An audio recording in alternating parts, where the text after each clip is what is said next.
In this video, we'll show how to instrument your product. At this point, you should have the Aptrinsic tag installed and the identify call such that your users and users' events are flowing into Aptrinsic. At this point, we're ready to start instrumenting your product so that we can track feature usage and adoption, as well as use those features to launch engagements. In order to do this, you'll navigate down to the Product Mapper section of your application, of your web app. In Product Mapper here in Aptrinsic, you'll be able to create a product tree that aligns with your web application. In this case, we have a demo app, and you can see it has different sections of the web application. For this video, we're going to focus on this dashboard section. We're going to instrument two key features. One is dashboard page visited, and the other is when a user clicks on one of these elements. Let's say they click on the viral element. Let's go ahead and start by creating a module called dashboard. Underneath that dashboard module, we'll have two features: dashboard page visited, and another module feature called viral button clicked. Of course, you can add lots more modules. Module 2, add some modules within there, and features underneath each to create a complete feature tree of your product. You can also move these around if you want to change their hierarchy. But in this case, we're going to go ahead and focus on this dashboard module. We have two features. Let's go ahead and map the dashboard page visited feature first.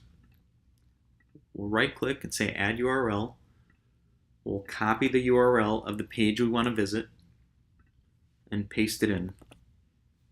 We'll also go ahead and wildcard out this version number and hit Save.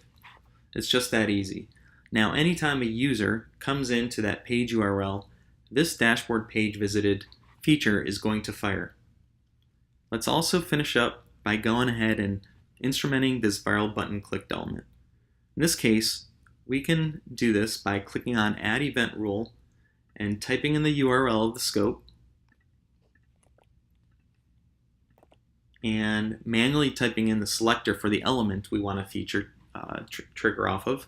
Or a better way, easier way, is to just simply click on the Start Mapping button, navigate to your web page, and Aptrinsic will load on top of your web application, which allows you to select the feature that you want to map. In this case, it's the viral button click button. Click New Rule, Event. You'll see Aptrinsic allows you to hover over any CSS element to track its click. In this case, we'll click on the viral button, and Aptrinsic automatically brings in the scope and also the selector. We'll call this viral link clicked. Hit Save, and we're done. So now what we've effectively accomplished is feature mapping for a page-based as well as a link button click based event. In order to see this work, we'll go ahead and navigate to our web application. We'll refresh the dashboard page and go to Audience Explorer, where we'll see all our users.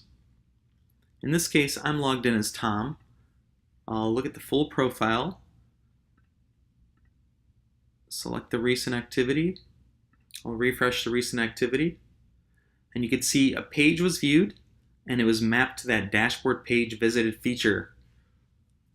Now let's go back and click on the viral link.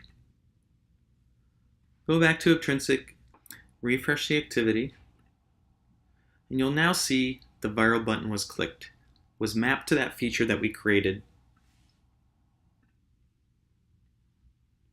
This concludes this video where we show how to instrument two features. One is page-based and one is event-based.